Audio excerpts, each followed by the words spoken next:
Nosotros queremos construir el socialismo. Nos hemos declarado partidarios de los que luchan por la paz. Es sentido del momento histórico. Es cambiar todo lo que debe ser cambiado.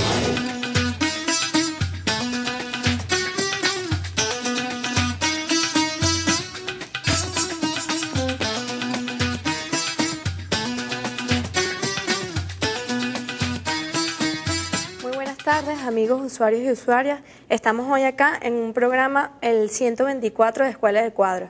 Nos encontramos las compañeras Cira Pascual, Ireri San Vicente y mi persona Thais Rodríguez con el ponente Pavel Blanco del Partido Comunista de México, con el cual vamos a discutir, a analizar hoy un tema bastante polémico aún en la actualidad, como lo es las posiciones de Lenin ante la Asamblea Constituyente en la Revolución Rusa, a partir del texto Tesis sobre la Asamblea Constituyente escrito por Lenin el 26 de diciembre de 1917. Bueno, le damos la palabra al ponente Pavel Blanco para que un poco nos contextualice en qué momento de la Revolución Lenin escribe este texto, a propósito de qué. La Primera Guerra Mundial abrió una situación revolucionaria en el mundo, la posibilidad de que la cadena imperialista se rompiera en su eslabón más débil, con la Revolución de Febrero de 1917 que derroca la autocracia y que abre un gobierno provisional. A lo largo de todo este proceso, frente al poder de los eseristas y la posibilidad de los mencheviques, surge también nuevas formas de poder popular que ya el pueblo ruso había desarrollado durante la Revolución de 1905. Esta forma de poder popular son los soviets, que se crean entre los consejos, es decir, entre los obreros, los campesinos y los soldados, basados sobre todo en los centros de trabajo, en los centros de producción. Esto genera una situación de dualidad de poderes. El partido bolchevique, el partido de Lenin, plantea para la Revolución de Febrero y a lo largo de todo ese proceso la idea de una asamblea constituyente. Levanta esta bandera que considera correcta.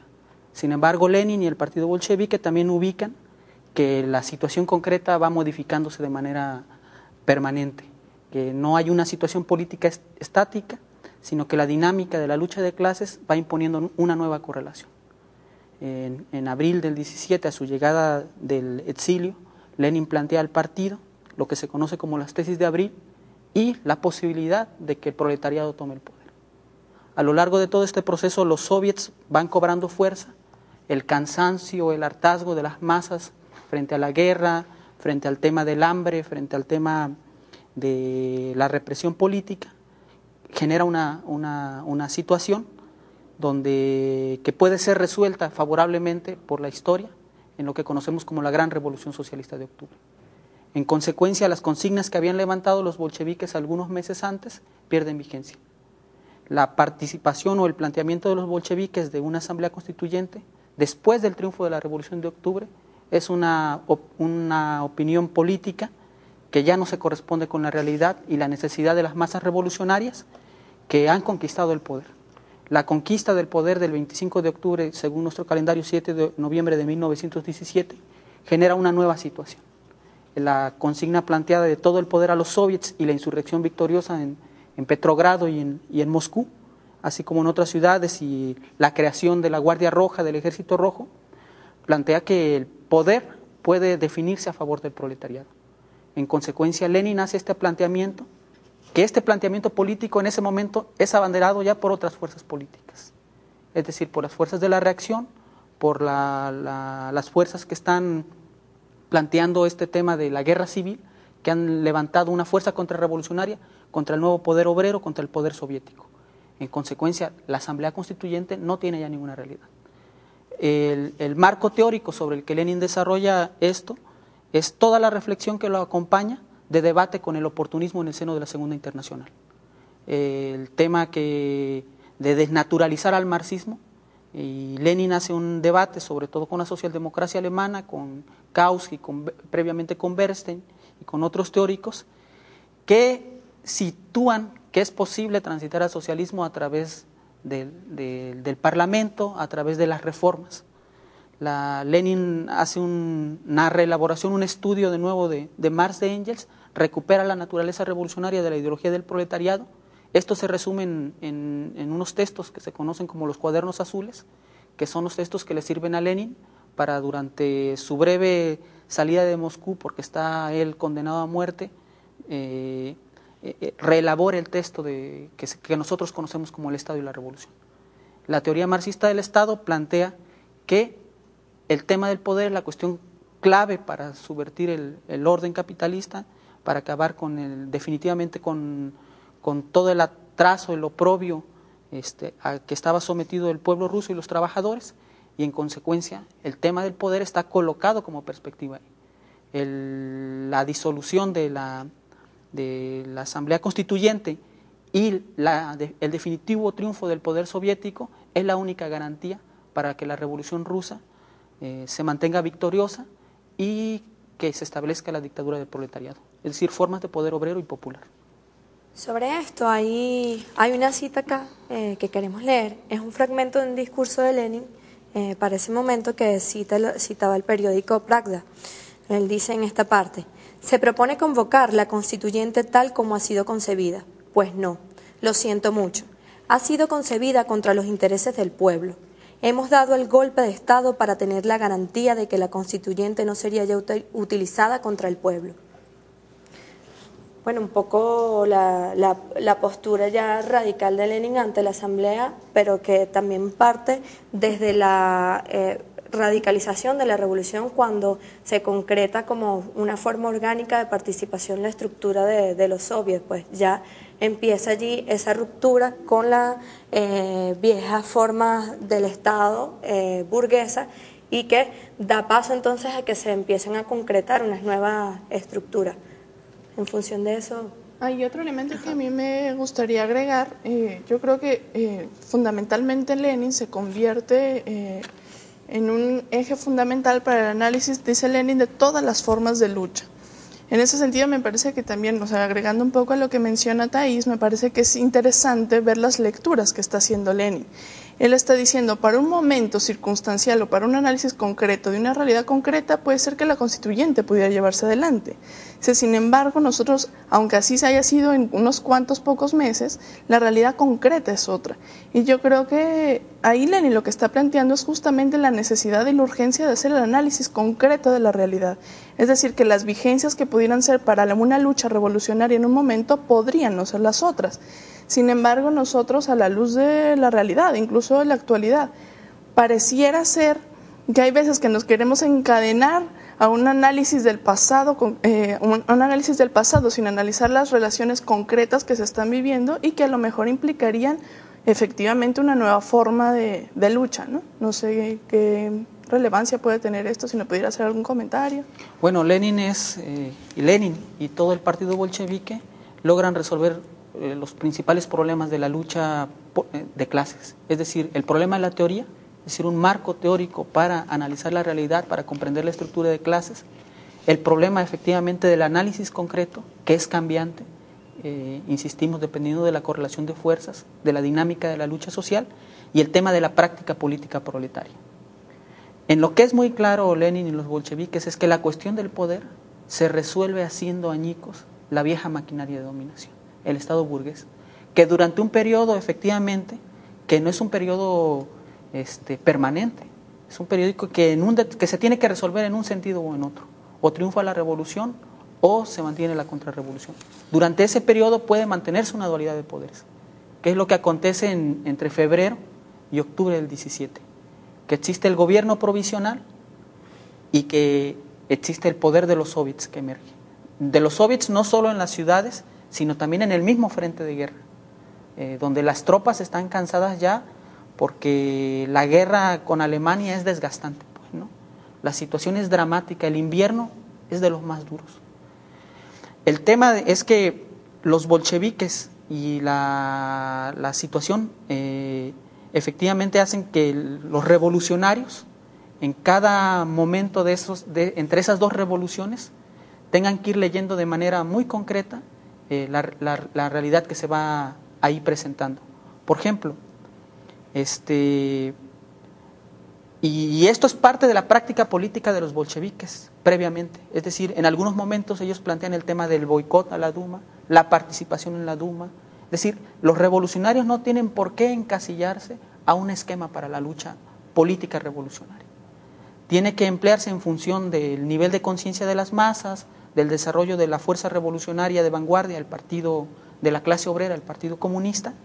Tiene que irse construyendo la táctica concreta. Y en eso nosotros tenemos que aprender muchísimo del bolchevismo. Y por supuesto la combinación de todas las formas de lucha, pero entendiendo siempre que en un momento determinado hay una lucha, hay una forma de lucha principal y que todas se subordinan a esta.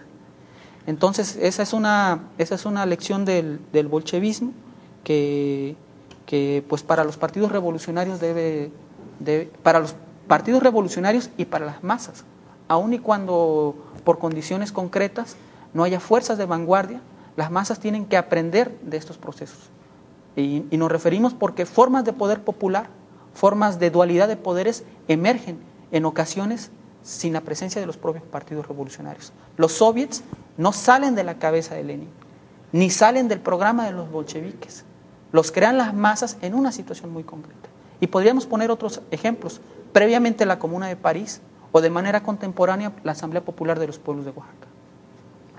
Bueno, vamos a ir cerrando esta sección. En la sección próxima vamos a adentrarnos en lo que son las tesis de Lenin. Realmente es un texto apasionante porque allí vemos cómo él desarrolla unas posiciones en relación a la táctica de acuerdo al proyecto estratégico que se plantean los bolcheviques y, bueno, en fin, el pueblo ruso revolucionario, se plantea este cambio radical de táctica. Cuando volvamos, pues, vamos a continuar el análisis de este texto fundamental de Lenin de 1917.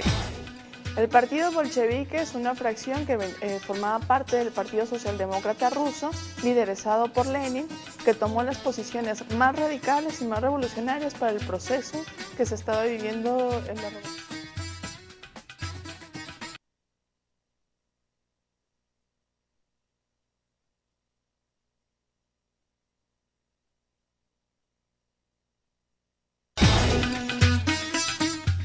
El Soviet es una estructura de organización que se creó en Rusia con la Revolución de 1905 y se retoma en la Revolución de 1917.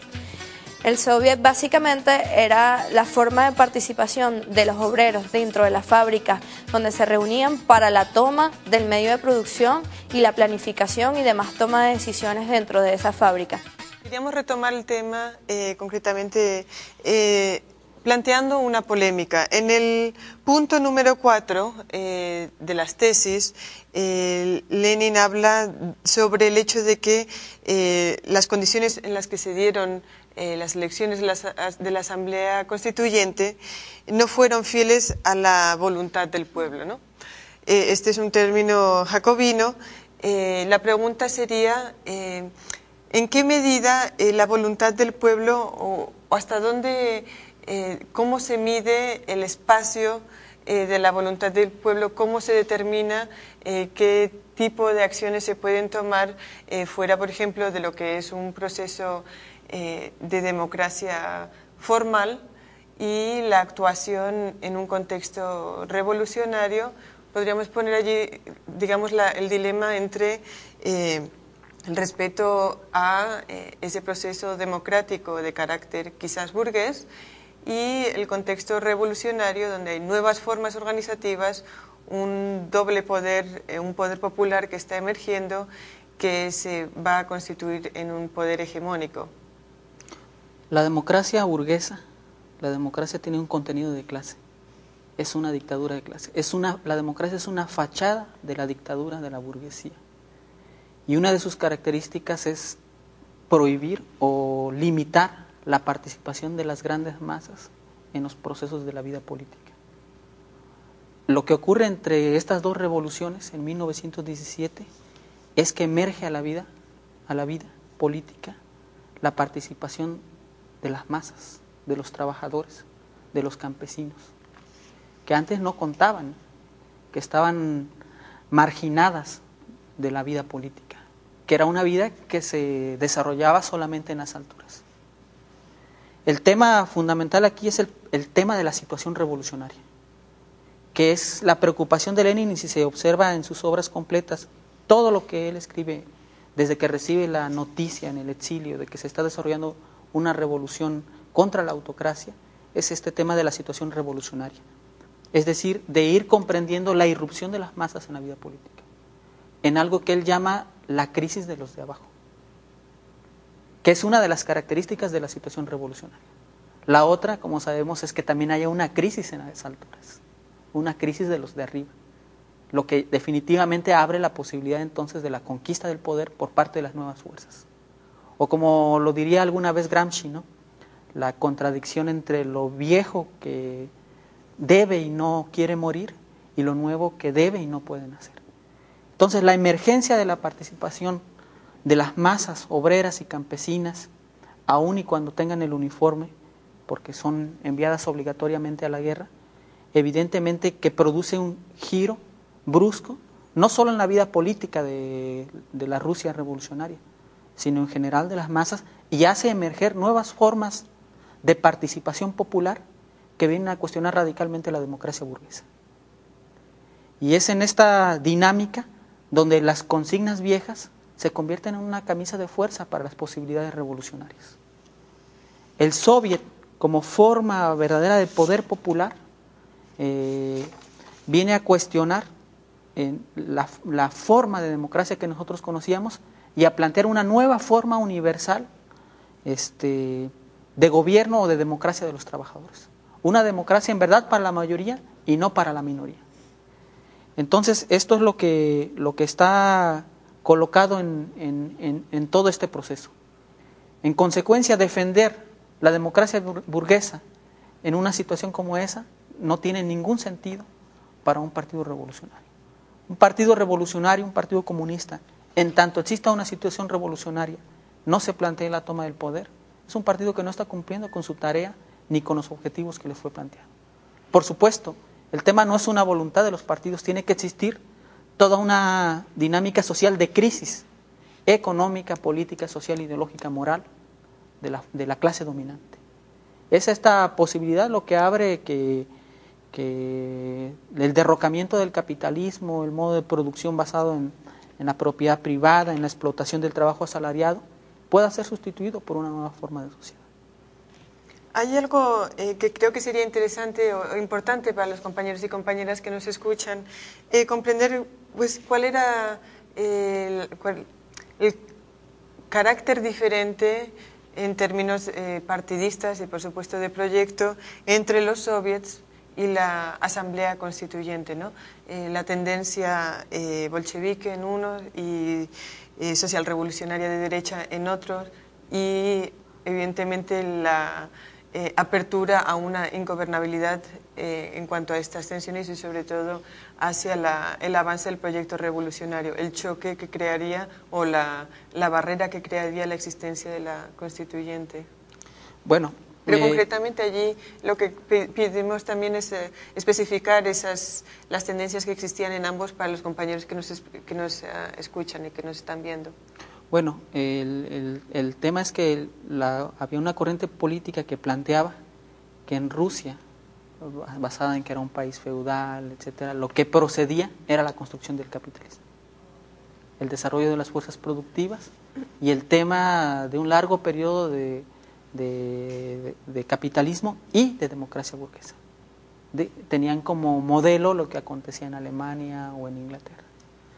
El planteamiento es que desde el desarrollo del capitalismo en Rusia y al contribuir Lenin en materia teórica a comprender la época que se está viviendo ya desde entonces, es decir, del capitalismo que ha pasado de la libre concurrencia a un proceso de descentralización, concentración, y donde el monopolio ya es predominante, es decir, la época del imperialismo, la posibilidad de la revolución socialista es algo posible. Hay un artículo muy interesante de Antonio Gramsci en el periódico El Orden Nuevo, escrito a propósito de la triunfante Revolución de Octubre, que dice: la Revolución de Octubre tiene el mérito de haber sido una revolución contra el capital de Carlos Marx. Es decir, por ejemplo, no solo los socialrevolucionarios, también los mencheviques, que tenían una raíz marxista, pero imbuidos del oportunismo, lo que están planteando es que, de acuerdo al maestro, de acuerdo a Marx, visto de manera dogmática, en un país feudal, agrario como Rusia, lo que procede es la construcción del capitalismo. Error. Por eso la tesis de Lenin, que para nosotros mantiene vigencia, de que es posible transitar, inclusive en esta época, inclusive en países de bajo desarrollo capitalista, al socialismo, que no hay una etapa intermedia. Eso es lo que Lenin coloca en las tesis de Abril, que entre el capitalismo y el socialismo no hay etapas intermedias. Y la forma universal que viene a representar la posibilidad de construcción del Estado comuna, es decir, del poder proletario, es el soviet. Por eso, posteriormente, en la Internacional Comunista, Lenin defiende que el soviet no es una especificidad rusa. No el nombre, por supuesto. Nosotros ahora podríamos decir poder popular, consejos obreros, o el nombre que los pueblos en la emergencia, en la construcción de estas formas de poder le puedan dar. Pero es el carácter universal de esta democracia como una democracia de los de abajo, como un poder directo de los que producen, de los productores, de los trabajadores de la ciudad y del campo, con las características que son recogidas de las lecciones de la Comuna de París, es decir, como un poder obrero y popular, como la fusión del Ejecutivo y Legislativo, como el tema de cuestionar severamente esta idea de que estas funciones solo las pueden cumplir los políticos profesionales, es decir, los parlamentarios profesionales, y que se cuestiona en la Comuna de París y en los soviets se recupera con el tema de la revocación del mandato. Si un compañero, si una compañera no se corresponde con los intereses de sus electores, puede ser revocado, sin importar que tenga uno que esperar a los periodos electorales, como actualmente en la democracia burguesa, donde uno elige a un corrupto y tiene que aguantarse 3 o 6 años. Pero esa determinación de Lenin en ese momento de ir hacia la superación de esa asamblea constituyente que no representaba la voluntad popular, viene acompañada también de la interpretación concreta de la correlación de fuerzas que se tenía. Porque bien un líder puede determinar la necesidad de avanzar, pero si no hay una construcción colectiva de las masas, pues no sería eficiente ese encuentro, ese choque que hay para la superación de esas estructuras. Un poco en ese momento para Rusia, ¿cómo fue acompañado Lenin al lado de todas esas masas y cómo se fueron fortaleciendo la estructura de los soviets para que se determinara eso? En este periodo de crisis, el único partido que está planteando seriamente el problema de la paz y la salida de la guerra es el partido bolchevique. La Revolución de Octubre muestra ante las masas los acuerdos de los mencheviques, de los eseristas, de todas las otras capas y partidos que se corresponden a los intereses de la burguesía o de la autocracia, que estaban pactando de manera secreta con los alemanes. Entonces, al revelarse ante las masas que ninguno de estos partidos estaba interesado sinceramente en el problema de la paz, eso altera la correlación de fuerzas. Una característica de la revolución es la irrupción de grandes masas en la vida política. Y estas masas imponen otra correlación. Por eso Lenin es muy claro. Cuando nosotros, dice, los bolcheviques apoyábamos la idea de la constituyente, había otra correlación de fuerzas. Y era un planteamiento correcto. Pero hoy que la mayoría de las masas respaldan al poder soviético, el planteamiento de la Asamblea Constituyente pasa a ser una bandera no de los revolucionarios, sino de los contrarrevolucionarios, de Kornilov, de los que constituyen con Wrangler y otros el Ejército Blanco, lo que después se conocería como el Velaya Armia Chornia Barón. Quizás sería bueno leer una de las citas del texto de estas tesis. Es la tesis número 6 y nos puede ayudar también a comprender un poquito mejor pues el contexto y las acciones. Bueno, Lenin en el punto número 6 dice lo siguiente. Dice, lo más importante, no formal ni jurídico, sino económico-social, la fuente clasista y la discrepancia entre la voluntad del pueblo y sobre todo la voluntad de las clases trabajadoras, por una parte, y la composición de la Asamblea Constituyente, por otra, responde a que las elecciones de la Asamblea Constituyente se realizaron cuando la enorme mayoría del pueblo todavía no podía conocer toda la magnitud y la significación de la Revolución de Octubre, soviética, proletaria y campesina, que comenzó el 25 de octubre de 1917, es decir, después de que las listas de candidatos para la Asamblea Constituyente habían sido presentadas. Justamente es lo que estás mencionando ahora, es incluso cómo se mide bajo una correlación de fuerzas particular. En realidad para mucha gente todavía era desconocido los resultados de esa revolución y cuáles serían los caminos a resolver. Cuando se presenta otra situación, se da cuenta que ese momento, pues, donde la Asamblea Constituyente podía tener validez, ahora ya no lo era, porque se sabían ahora todas las significaciones de la propuesta bolchevique, ¿no? Claro, ninguna fuerza política seria que aspire a la transformación de la realidad puede ceñirse a un programa permanente y renunciar a la posibilidad de modificar su táctica, hacer las maniobras necesarias o construir nuevas alianzas. Independientemente de que el carácter estratégico del proceso se mantenga, porque eso se corresponde con el marco del análisis más profundo. Pero en el momento de la agudización de las luchas, un partido revolucionario, una fuerza revolucionaria, tiene que estar preparada para los virajes tácticos que se correspondan con la realidad. Los comunistas mantenemos la idea de que, sobre la base del marxismo-leninismo, de que la lucha es de los pueblos y de los trabajadores. Mantenemos la idea de que la colectividad a través de la que se representan las clases sociales es de los partidos políticos. Entendemos el papel de los individuos en la historia. Sabemos que hay individuos excepcionales a través de los cuales a veces un pueblo o un proceso se puede representar. Pero esencialmente lo importante es la cuestión del partido, es decir, del estado mayor, del cerebro colectivo.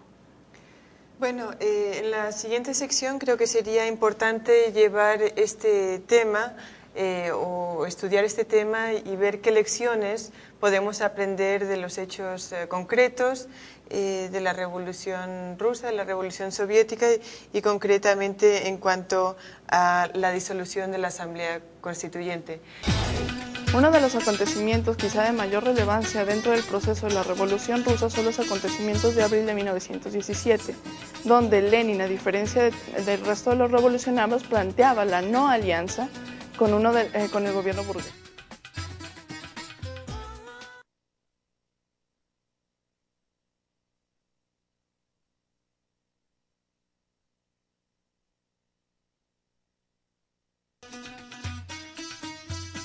La democracia burguesa es realmente, o una república democrática burguesa es la mejor máscara de la que se puede revestir el capitalismo, porque en apariencia los hombres y las mujeres cada cierto tiempo votan por sus representantes, pero en realidad no deja de ser una suerte de cortina de humo que reproduce el sistema de explotación del ser humano por el ser humano. Antes del corte dejábamos sobre el tapete la pregunta de las lecciones de estos hechos que se dieron en la Revolución Rusa, posteriormente a la toma de poder, y queríamos ver cómo llevar estas enseñanzas al presente actual. Por ejemplo, una de las líneas por las que podemos comenzar a trabajar este tema sería la diferencia entre la democracia formal y la democracia sustantiva. La democracia formal estando, digamos, presente en aquel momento en el ámbito de la Asamblea Constituyente y los procesos de democracia sustantivas estaban siendo impulsados desde los soviets. Eso tiene bastante importancia aquí hoy en día en América Latina, donde la mayoría de los procesos progresistas se están impulsando fundamentalmente por la vía de las democracias, podríamos decir, formales. ¿Qué podríamos aportar allí entonces a partir del texto y a partir de los hechos de la Revolución Soviética a nuestro presente? Hay un problema fundamental que también los bolcheviques y sobre todo Lenin y sus compañeros van desenvolviendo a lo largo de 1917, que hoy viene a nuestros días. Es este tema de si los revolucionarios o lo que se conoce como izquierda, que no era un concepto que a Lenin le gustaba mucho usar, sino más bien el tema de las posiciones clasistas, si puede haber un cambio profundo y radical tan solo con gestionar desde posiciones de izquierda las llamadas administraciones o los llamados gobiernos. Porque lo que la teoría marxista del Estado plantea es el tema del derrocamiento, el tema de la demolición del viejo Estado burgués, de la vieja maquinaria de dominación. ¿Pueden los revolucionarios utilizar el viejo Estado burgués para impulsar cambios profundos? No tan solo reformas, sino cambios profundos que nos lleven a terminar con el modo de producción capitalista, lo que la experiencia nos dice es que no.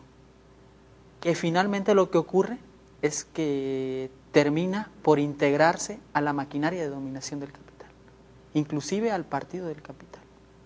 Nosotros vemos formas de gestión que hace el capitalismo desde posiciones de izquierda, con asistencialismo, con populismo, con alguna determinada distribución de la riqueza, pero que mantiene en esencia lo que es fundamental. ¿Quién tiene en sus manos los medios de la producción y del cambio?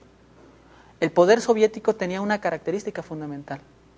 Iba al corazón directo del capital, los centros de trabajo. El poder soviético o los soviets estaban sobre todo fundados en los centros de trabajo. Inclusive, si ustedes pueden revisar un proyecto editorial que se desarrolla entre el Movimiento Comunista Internacional, que es la Revista Comunista Internacional, el número 2 trae un artículo de un académico del Partido Comunista Obrero Ruso que estudia esta situación. Es decir, el tema del poder soviético como un poder de los trabajadores desde los centros de trabajo. Por eso, el tema de que hoy elevan algunas fuerzas revolucionarias junto a procesos de lucha contra la forma de gestión neoliberal del capital, en defensa de procesos de liberación nacional, elevan demandas como la del control obrero. Es decir, formas diversas de participación de las diversas masas trabajadoras en el tema del poder. Pero tengamos claro que una fuerza revolucionaria no puede coexistir para toda la vida con el viejo Estado burgués. Esto tiene que romperse o terminará uno integrado en ella.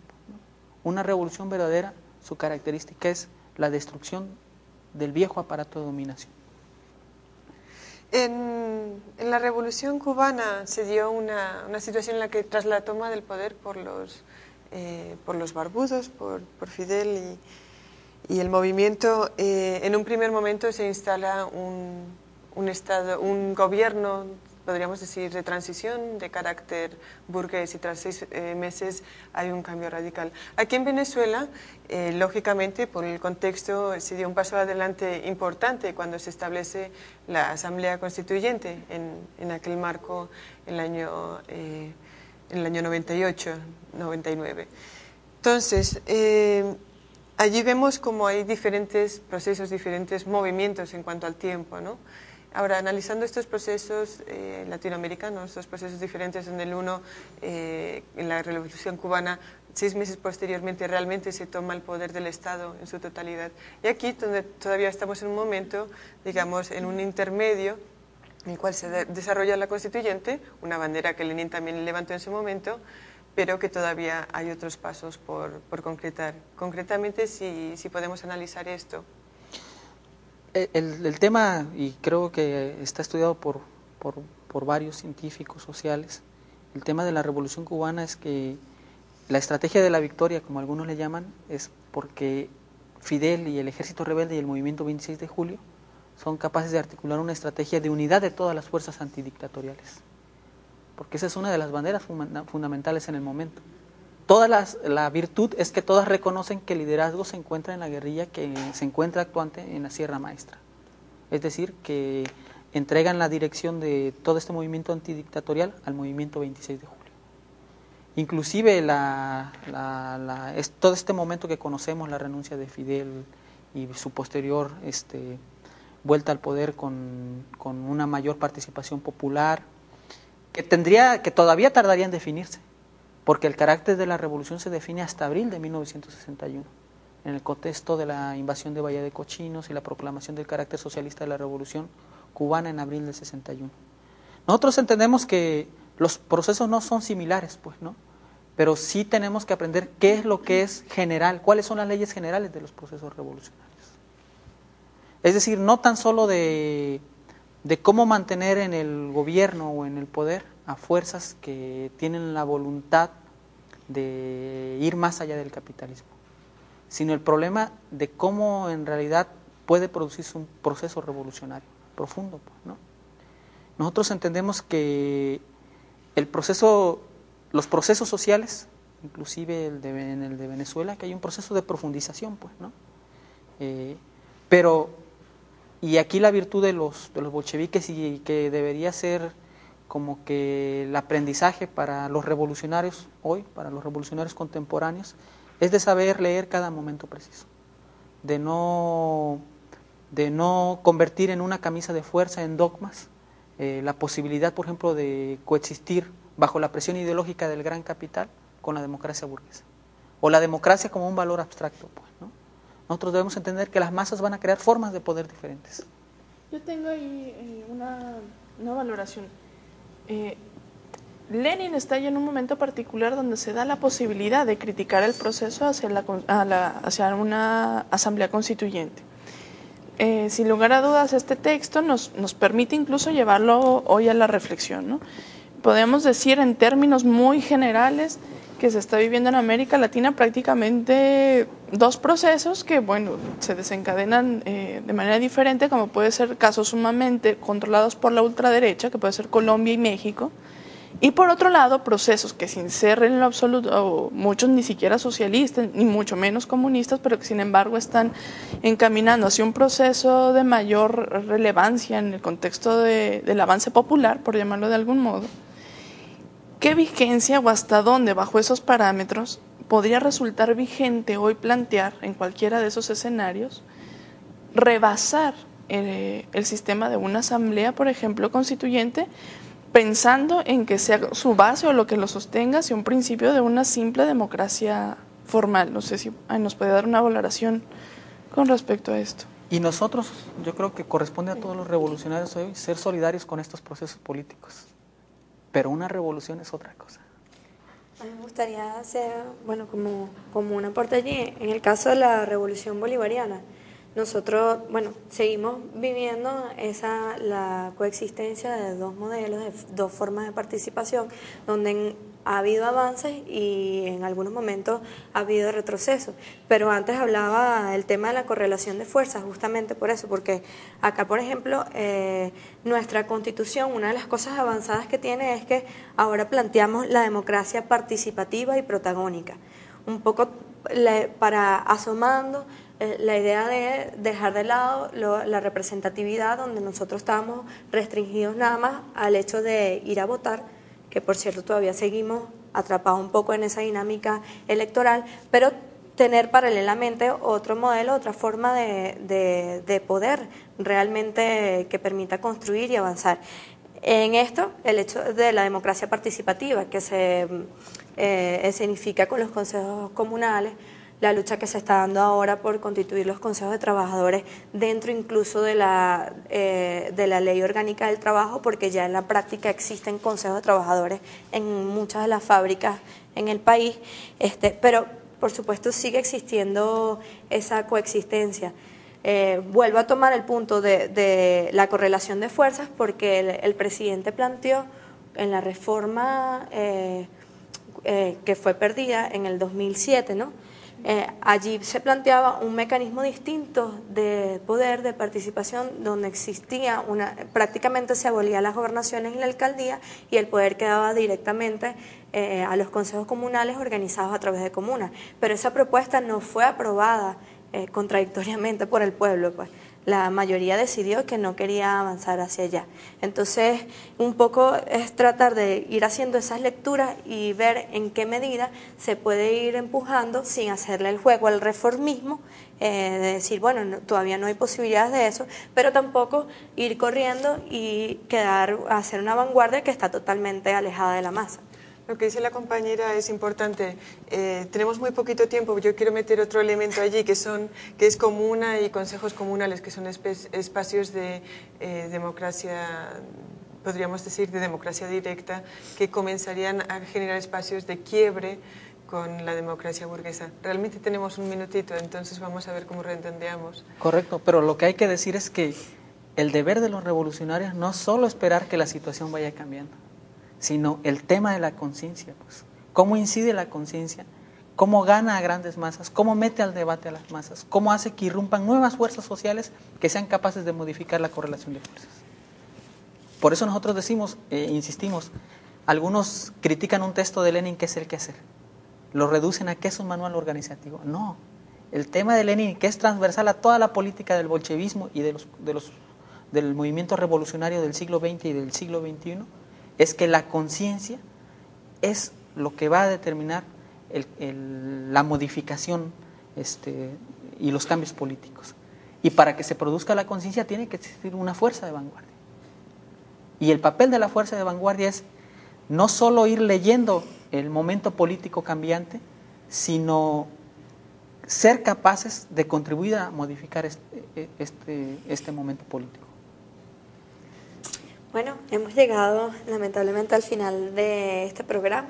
Nos despedimos invitándolos a ver por Vive y por Katia TV la transmisión de este programa los viernes a las 10 de la noche, y también si quieren revisar o descargar muchas de estas emisiones anteriores, lo pueden hacer a través de la página www.katiatv.org y comunicarse con nosotros al correo escuelacuadros@gmail.com. Hasta la victoria siempre. Venceremos.